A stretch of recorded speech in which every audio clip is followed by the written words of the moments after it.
Hello, કેમ છે બધાને? ઘણા ટાઈમ પછી મળ્યા. તમે જોવો છો અથાણાની સીઝન ચાલુ થઈ ગઈ છે. અહીંયા જાત જાતના ગુંદા નોખા પાડેલા છે. જો કેટલા પ્રકારના ગુંદા છે. આટલા બધા ગુંદા નોખા કેમ કર્યા છે? એ આ છે ને એ મારે મેથિયા ગુંદા કરવા છે. આ ગોળ કેરીમાં ગુંદા નાખવા છે અને આ થોડા ઝીણા ઝીણા છે ને એટલે એને સંભારામાં કાઢ્યા છે. અને અત્યારે આ ગુંદા છે ને એ બધા લુરખા છે ને એટલે એ આ બધા જે ધુંબા ગુંદા કહીએ ને આપણે પલાળીના કર. હા, એની અંદર નિમક, હળદર અને ખાટું પાણી નાખી અને પછી મૂકી દેવાના. એની ઉપર વજન રાખી દેવાનું એટલે આ ગુંદા બહુ સરસ એની અંદર પાકી જાય પછી આપણને ખાવાની બહુ મજા આવે. બરાબર. તો હવે અત્યારે શું આપણને જોવા મળશે? કયું પ્રકારનું અથાણામાંથી બને છે? અત્યારે પેલા તો મારે છે ને આ મેથિયા ગુંદા કરવાના છે. એટલે હવે આપણે છે ને આ પેલા મેથિયા ગુંદા છે એના છે ને એક એક ટોપકા વાળો, એટલે કે લૂમખો નથી, એક એક ગુંદો છે જુદો જુદો. આમાં મેથીનું શું કહેવાય એને? ઓલું શું કહેવાય મેથીનું હોય? ઈ મસાલો કહેવાય. હા, ઈ મસાલો ભરીને ગુંદાનું આખું અથાણું બનશે. ઈ આપણે આજે જોવાનું છે કે મેથિયા ગુંદાનું અથાણું કેમ બને. બરાબર. એટલે આપણને પહેલેથી છેલ્લે સુધી બધી પ્રોસીજર સમજાવશે તમને કે કેમ બને. અને મારી મમ્મીના બધા અથાણા બહુ મસ્ત થાય છે. તમે બધાય પાપડનો વિડીયો જોયો અને બહુ બધાએ લાઈક કર્યો, શેર કર્યો અને બહુ જોયો, સારો એવો રિસ્પોન્સ મળ્યો. સેમ અથાણું પણ મારી મમ્મીનું એટલું જ સરસ વખણાય એવું બને છે. ક્યારેક ટેસ્ટ કરવા આવજો. આજે સૌથી પહેલું અથાણું આપણે મસાલાવાળું મેથીના ગુંદાનું અથાણું બનાવીએ છીએ. તો ચાલો આખી રેસીપી આજ જોવાની છે કે મેથીના ગુંદાનું અથાણું કઈ રીતે બને. હવે આપણે છે ને સૌપ્રથમ તેલ ગરમ મૂકી દેશું. આ તેલ છે ને થોડું થોડું વરાળ નીકળે ને એટલું ગરમ કરવાનું. તેલ ગરમ થઈ જાય ત્યાં સુધીમાં આપણે મિક્સરની અંદર રાઈનો બોરો અને મેથીનો બોરો. પેલા છે ને આમાં શું શું પડ્યું છે ને એકવાર બતાવી દો. હા, આ છે ને એ મેથીનો બોરો છે. આ મેથીનો બોરો છે, આ રાઈનો બોરો છે, આ મેથીનો બોરો છે અને આ રાઈનો બોરો છે. પછી આ ધાણાના કુડિયા છે. ધાણાના કુડિયાને અત્યારે મારે આમાં યુઝ નથી કરવાના. આ તો મેં એટલા માટે કાઢી રાખ્યા હતા કે હું જ્યારે ગોળ કેરીનું અથાણું કરીશ ને ત્યારે. અને આ વરિયાળી છે. વરિયાળી તો મારી પાસે હજી ઘણી બધી છે પણ એ મારે જાજી બધી આ જે મેથીના ગુંદામાં નથી નાખવાની. એટલે જેટલો બોરો આ નાખવાનો છે ને એટલો જ હું પહેલાં તૈયાર કરીશ. અત્યારે મેં અહીં તેલ ગરમ કરવા મૂક્યું છે. હવે એ વરાળ જેવું થઈ જાય ને એટલે એ તેલ છે એ આપણે બંધ કરી દેશું ગેસને અને એને ઠરવા દેવું પડે. ત્યાં સુધીમાં હું મિક્સરની અંદર થોડો થોડો ચાલુ બંધ કરી અને હું ચલાવી લઈશ. સાવ એકદમ ઝીણો ભૂકો નથી કરવાનો.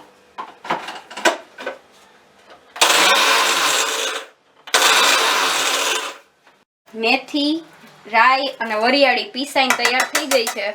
હવે એને ભેગું કરવાનું હશે ને? ના, હવે એની અંદર આપણે વચ્ચે હિંગ રાખશું. અચ્છા, આ બધું ભેગું કર્યું છે ને હવે એમાં વચ્ચે ફરતી બાજુ ગોઠવી અને વચ્ચે આપણે હિંગ નાખશું. આપણે આ અંદાજે કેટલા કિલાનું બનશે? આમાં છે ને ખાસ તો છે ને ગુંદા જ હોય, મેથિયા ગુંદા. અને કેરી તો એટલા માટે રાખીએ કે ગુંદા બગડે નહીં એટલે થોડા જાજી ખટાશ માટે. એ તો મેં 500 ગ્રામ જ કેરી તો લીધી છે. 500 ગ્રામ અને એ લગભગ 1.5 કિલા છે એટલા ગુંદા. એના પ્રમાણમાં આ મસાલો કેટલો જોઈએ એ જાણવું પડશે ને? હા, એ કેરીનું ખમણ કરીશું આપણે અને એ ખમણ કરી પણ આમાં નાખશું. અને થોડાક કેરીના કટકા કરીશું એ પણ આમાં નાખશું. અને અત્યારે આની અંદર આપણે તેલ ઉમેરશું. જે તેલ છે એ રૂમ ટેમ્પરેચરમાં આવી ગયું હોય ત્યાર પછી જ આપણે એમાં એડ કરવાનું છે. ના, હજી થોડીક વખત આપણે આ તેલને રેવા દેવું પડે એમ છે. સાવ તેલને ગરમ કરીને પછી પાછું ઠારવાનું. પછી ઠારીને પછી પાછું કરવાનું. તેલ ઠરે છે ત્યાં ઈ અથાણા માટેનું તો એક આ બીજા નવાનું જે આ લૂમખાવાળા હોય છે ને એના કેવા કહેવાય આને? ધુંબા ગુંદા. ધુંબા ગુંદા બનાવે છે ને એનું બતાવીએ.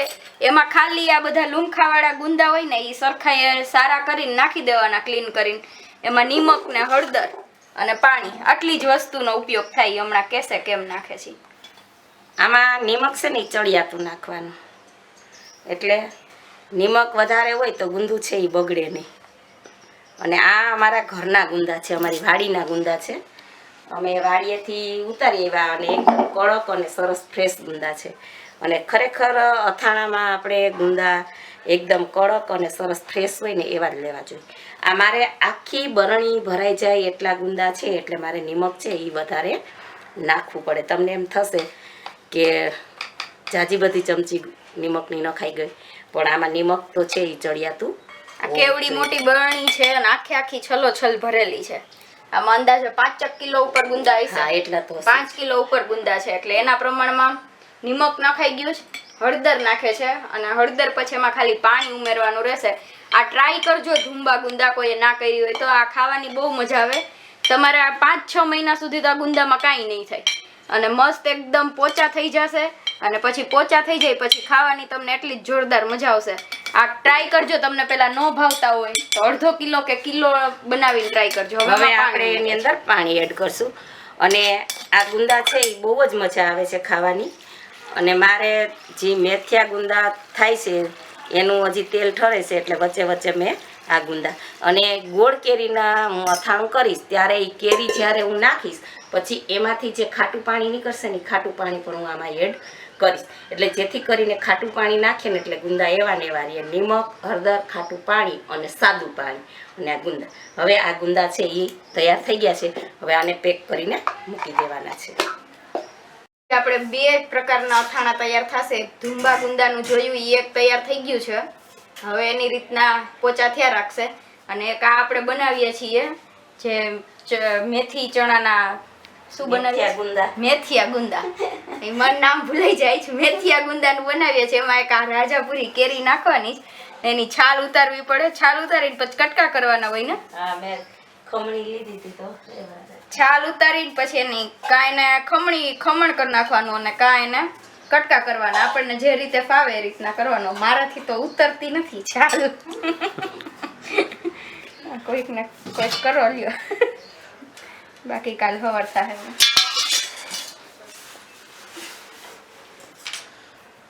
છાલ ઉતારવાની. બાકી આ ગુંદા જોઈ લ્યો, ટબ્બા જેવા હે ઘરના ગુંદા એકદમ. અમને ભૂલાઈ ગયું. આપણે આ કેરીની સાલ છે ને એ સરસથી ચાકેથી ઉતારવાની. આ સાલ ઉતારવાની ચાકેથી નહીં ઉતારવાની, કેમ કે જો કડક રહી જાય ને તો એ કેરી છે ને એ ચવડ થઈ જાય. એટલા માટે સાલ છે એ આપણે આ ચાકેથી જ, મતલબમાં તે ચાકુ જ ખોટું લીધું તું. કમ્પ્લીટ છાલ ઉતારવી પડે. હવે મને છાલ ઉતારવાનું કીધું હતું. આપણે જનરલી આ ચાકુ વાપરતા હોય તો ઉતરી ગઈ. હવે કેરીના કટકા થઈને ખમણાવવા માંડી. એકદમ ઝીણું ઝીણું ખમણ કરી નાખવાનું. પછી આગળ જોવાનું કે બોરોમાં નાખીને શું કરવાનું. બરાબર, ખમણવાનું કામકાજ ચાલુ છે. કેરી થોડીક ખમણતા વાર લાગે, ઝીણું ઝીણું. મારે કેમેરામેન છે ને એ આ બધી વસ્તુનું જ સ્ટડી કરે છે, ભણે. બરાબર ને કેમેરામેન? તો તમને એક પ્રશ્ન છે, ગુંદા એક જ પ્રકારના હોય કે આનાથી વધારે પ્રકારના હોય? એક જ પ્રકારના. હજી કોઈએ સોયદા નથી એના ઉપર. એક જ પ્રકારના હોય ગુંદા. જો ગુંદામાં હજી વેરાયટી નથી આવી, બરાબર, અને આવી હોય ને તો તમને ખબર નથી એમને? હજી હું સ્ટડી કરું છું અને મારો આ સબ્જેક્ટ ગુંદામાં સ્પેશિયલ નથી. મારે ફળ ફૂલ અને શાકભાજીનો છે એટલે. ગુંદા શેમાં આવે? હે, કાં તો ફળમાં આવતા હોય અને કાં તો શાકભાજીમાં આવતા હોય. બેમાંથી એકમાં જ ગુંદા આવે. ગુંદા શેમાં આવે? ગુંદા એક માઇનરમાં આવે કે જે ડાયરેક્ટ એના ઉપર કોઈ ફોકસ નથી કરતું, પણ એઝ આપણે કન્ઝપ્શન કરીએ છીએ. આને કાં તો ફળ કહેવાય ને કાં શાકભાજી કહેવાય. એટલે તમારા જ સબ્જેક્ટમાં. આ પાકમાં તો નથી આવતા, એ તો મને ખબર છે. પાકમાં નું આવે, અમારા જ સબ્જેક્ટમાં આવે, પણ એઝ અ માઇનર આવે ને. નથી એમ કહી દઉં. મેં શેમાં આવે ઈ ખબર નથી. આ ભાઈ દરરોજ ભણવા જાય, સવારમાં 8 વાગ્યાથી નીકળી જાય, 6 વાગ્યા આવે. ગુંદા હજી મને આવ્યો નથી આડો ગુંદાનું. બાકી બધાય ફળનું આવી ગયું છે, કેરીનું આવે, બધા. કેરી કેટલા પ્રકારની હોય? કેરી તો બહુ ઝાઝા પ્રકારની. અત્યારે આપણા ભારતમાં જ ખાલી છે ને નહીં તો 1000થી વધારે એની શું કહેવાય સ્પીસીઝ આવેલી છે. સ્પીસીઝ કે જે એના પછી વેરાયટીઝ હોય, પછી એના ઉપરથી તો હાઇબ્રિડ કેટલી બની ગઈ છે, એટલે એમાં અલગ અલગ આવે. કેરીનું ગોથલું નીકળી ગયું છે, ખમણાઈ ગઈ છે. હજી થોડીક બાકી છે. હવે ના એ ખમણવાની નથી, આને જ ખમણવાની. એના કટકા કરવાના.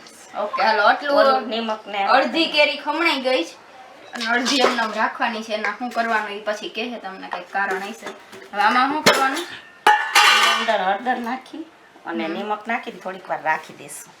કાંઈ એનું શું કરે? એટલે આપણે એને છે ને બોરામાં નાખવું છે તો આની અંદર નિમક ને ચડી છે. રાઈટ. કેરીમાં થોડીક ખટાશ કે એવું હોય ને તો સરસ બધું ઇક્વલ થઈ જાય એવું કઈક કારણ હશે સરસ નિમક બધી- ચડી છે આમાં. હા કેરીની અંદર નિમક ચડી જાય હવે અહીં કેરી તૈયાર થઈ ગઈ છે હવે આપણે ઓલો બોરો તૈયાર કરવાનો હશે ને એક બોરો ના તૈયાર- ઈ પેલા તો જરાક આ કટકા કરવાસ કેરીના. ઈ આમાં જ નાખવા હાટું કરવા હા એમાં જ ગુંદામાં ભેગા જ નાખવા કરવાશે. તો અડધું ખમણ ને અડધા કટકા એનું શું કારણ આ બોરામાં નાખશું હા એટલે બોરો છે એ ખાટો થઈ જાય. હા જે આપણે મેથિયા ગુંદાનો બોરો તૈયાર કર્યો છે એની અંદર આ નાખીશું. આને પેલા થોડીક વાર નિમક ચડવા દેશું હમ અને પછી એને નાખીશું, બરાબર છે. હમ અને ત્યાર પછી હવે આપણે આ કટકા છે એને આપણે સાઈડમાં બીજા બનાવી લેશું નાના નાના બરાબર. અને એને ગુંદાની સાથે એડ એડ કરીશું. કરવાનું બરાબર સરસ કટકા થાય છે એકદમ મસ્ત કેરી છે ખાવાનું મન થઈ જાય ને એવી છે જોઈ હાલો આપણે વાત કરતા હતા કેળાના ગુંદાના કોઈ બીજા પ્રકાર હોય કે નહીં તમને કોઈને ખબર હોય તો કહેજો કે ગુંદાના કાંઈ બીજા પ્રકાર હોય કે નહીં કે આના ફળ કહેવાય શાકભાજી કહેવાય પાક તો નથી કહેવાતું એ તો મને ખબર છે. બાકી ફળ કહેવાય કે શાકભાજી કહેવાય કે આના કોઈ બીજા પ્રકાર હોય તો એ કહેજો. અને આ કેરી છે ને એ રાજાપુરી કેરીનું ગોઠલું છે કે એની એકદમ આવી કડક સાલ આવે અને કેરી આવી સરસ આવે રાજાપુરી હજી એક વસ્તુમાં આવે શેમાં? જો તને ખબર હોય રસોડાની તો કે બાકી મમ્મીને તો ખબર જ હશે રાજાપુરી હજી એક વસ્તુમાં આવે રાજાપુરી મસાલા ના ના મસાલામાં ના આવે મને તો ખબર છે ગ્રીસમાં જવાબ દે તો ઠીક તો છે. આજ એને હું ઇનામ આપી દઉં આજ જો ઈ સાચો જવાબ દઈ દે ને કે આ રાજાપુરી હજી એક વસ્તુમાં આવે જો ઈ મમ્મીને પૂછે ઈ તો મારે ન કહેવાય. આજ ઈ દઈ દે ને જવાબ હા મમ્મી એને ક્વેશ્ચન નાખ્યો છે જો ઈ જવાબ દઈ દે તો એને ઇનામ પાકું હોય છે ઈ કે નહીં રાજાપુરી કેરી જોઈ રાજાપુરી બીજું શું હોય ઈ મમ્મીને ખબર આગળ મમ્મી કહે હવે હળદર આવે. શું હળદર મેં તો ક્યાંય નથી છે હળદર સેલમની હળદર પછી રાજાપુરી હળદર. આ હળદરના બધા અલગ અલગ પ્રકાર છે જે આપણે મસાલામાં બૈરાઓ ત્યારે એપ્રિલ મહિનાની અંદર મસાલા બધા સંગ્રહ કરે ત્યારે ચટણી હળદર એમાં ચટણી એ પણ અલગ અલગ જેમ કે કોલર મરચું રેશમ પટ્ટો કાશ્મીરી એમ હળદરના પણ પ્રકાર છે. અને ચાંગલીની હળદર આવે છે પછી જે આ સેલમની આવે રાજાપુરી હળદર આવે એવી અલગ અલગ બધી હળદરો આવતી હોય છે. હાલો આવું છે ને બધા ઈ કેજો કે આ રાજાપુરી કેરી હતી. મૂળાની હળદર આવે.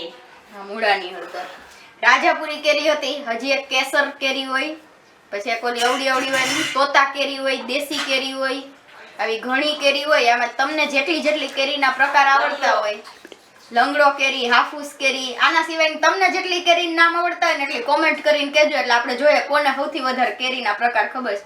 મને તો આ 4-5 ખબર હતી અને ગુંદા તો એક જ પ્રકારના મેં જોયા જ પણ એ હજી ખબર નથી આ ભાઈને નથી ખબર શેમાં આવે ઈ. એટલે ઈ કહેજો ફળમાં જ આવે છે સરસ ને થોડાક હળદરના પ્રકારે કીધા જ મમ્મીએ હવે તમને ખબર હોય એટલા કહેજો બરાબર છે. ગુંદાની કેરીની હળદરની જેની વેરાયટી ખબર હોય એની વેરાયટી તમે લખજો કોમેન્ટ કરજો અને વિડીયોને લાઈક શેર એન્ડ સબસ્ક્રાઇબ કરજો. અને બીજી વસ્તુ ઈ કે હવે આ વિડીયો આટલો રાખો હવે આગળનું અથાણું આપણે કેમ બને છે ઈ પાછા એમાં કન્ટિન્યુ રહેજો. આ પાર્ટ બીજામાં આવશે કે અથાણું કઈ રીતના પૂરું થાય છે. આમાં એક આ ધુંબા ગુંદાનું જોયું હજી આ બોરાવાળા ગુંદાનું અથાણું છે એ આપણે પાર્ટ 2 માં પૂરું કરશું. એટલે જે બીજો વિડીયો છે એ જોવાની રાહ જોજો અને એ જોજો અને કેમ અથાણું બને એ તમે ઘરે બનાવજો. લાઈક શેર એન્ડ સબસ્ક્રાઇબ કરજો.